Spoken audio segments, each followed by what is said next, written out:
Hello everyone, this is episode 11 of my video series and my internship here at DLIA. I'm currently in the dorm. I finished taking a shower a few minutes ago and I'm currently just reviewing things calmly at my own pace this time, not like kind of rushing it, I guess. Back in the office, but yeah, I'm just taking it nice and slowly down here. But so let's start with what happened yesterday. Yesterday we did bird banding back at Seven Islands State Birding Park, which is where y'all saw me bird watching that one Sunday, which was last Sunday, not yesterday. Technically it was, I guess, last Sunday, but anyways.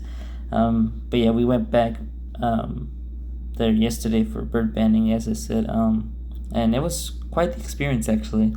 We didn't do any of the banding ourselves, which is kind of sad, but we did get to see a lot of birds that are not normally up here in the Smokies.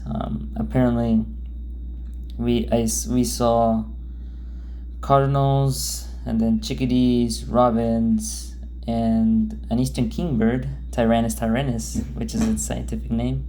That's the only way I remember it, because of its scientific name, Tyrannus, I believe. And then an ovenbird, which is apparently, I guess, rare down in lower elevations because it's mostly found higher, especially here in this sort of elevation, I guess. And we actually got to see a immature male brown-headed cowbird. And I think y'all know what they are. They're just like parasites or nest parasites. So they basically just lay eggs in other bird species' nests so that the foster parents take care of the eggs, which is really, I don't agree with it, but it's their way of living, and I guess that's how they evolve to reproduce, I guess, in the late stage of egg laying, I guess. So I can't really do anything about it. But yeah, that was mostly yesterday. We did go to a local, or I guess it's local, I'm not too sure. It's Flapjack's Pancake House. We went there for lunch. I didn't have a good breakfast yesterday, so I was starving when we finished that bird banding. It started around 7 and it ended around, I want to say, 10:30. And then after the Waffle House, we went to, what was the place called? Oh, we went to a flea market down there, and it was actually quite populated, actually. It was a lot bigger than the flea market that's in Florence, which is actually very close to Presbyterian University if you haven't passed it before. It's kind of like more, how do I describe it? It's like more outdoorsy, I think. But it does also have this massive building which had like everything they could believe. And apparently I wasn't there, but the other interns apparently said that they were sugar gliders that they were selling. I'm not sure if that's legal or not. I don't know. I'm not even sure if they're domesticated or not. I don't even know if that's even possible in the first place. But yeah, apparently they found sugar gliders, which I need to go back and see it now to, see it with my own eyes. But it was actually pretty good afternoon. And after that, we went back to Seven Islands State Birding Park because they were going to do a American kestrel banding. We were kind of a bit late, but we were able to see the kestrels themselves, a male and a female. And the good thing is that they're actually not related or anything, so it's going to help, enrich the gene pool. And hopefully if they breed, which is hopefully the case, they will not suffer a negative impact in their genetic pool and stuff, so that at least there's like different genes, different DNAs, their offspring, and hopefully so on and so on. And they're actually quite smaller than I remembered, and I know they're like the smallest falcons we have, or the smallest birds of prey. But they were actually relatively small. I'm starting to think they're actually not fully grown yet, I think, based on how their size compared to the caretaker's hands were. They were like almost the same size as probably my hand, but if not, probably a bit bigger. But it's something actually. So I'm pretty stoked about hopefully get to know how they're doing and the whole process of these American kestrels being released in Seven Islands State Birding Park. And I think that will be. Oh, and we did pass by a knife works, which I didn't know existed, but it's apparently just a massive building all dedicated to knives and cutlery and all that stuff. Which is, I'm not sure if it's odd or if it's just something I guess that's common in the South.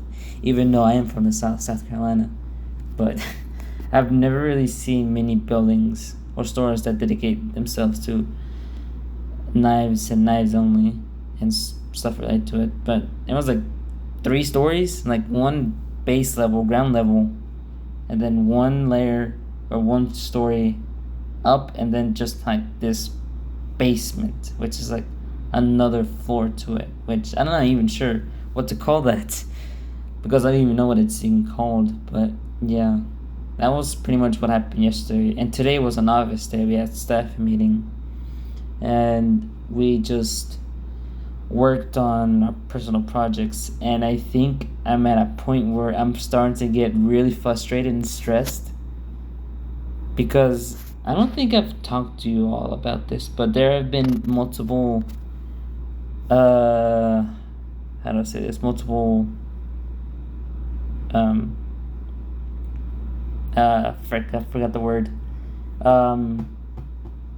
Multiple roadblocks, I guess is the word I can come up with at the moment. There are multiple of them throughout this first month, which has been really, it has really irritated me to the point where I'm starting to feel like I'm gonna crash out anytime soon.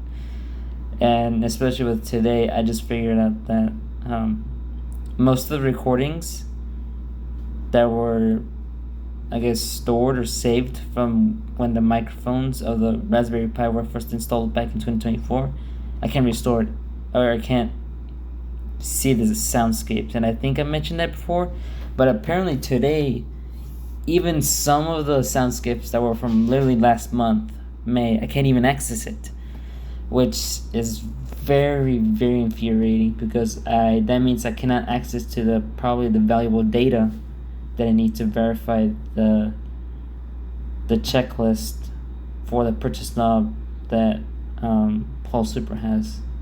And there's so many species that I can't even verify if they are there or not.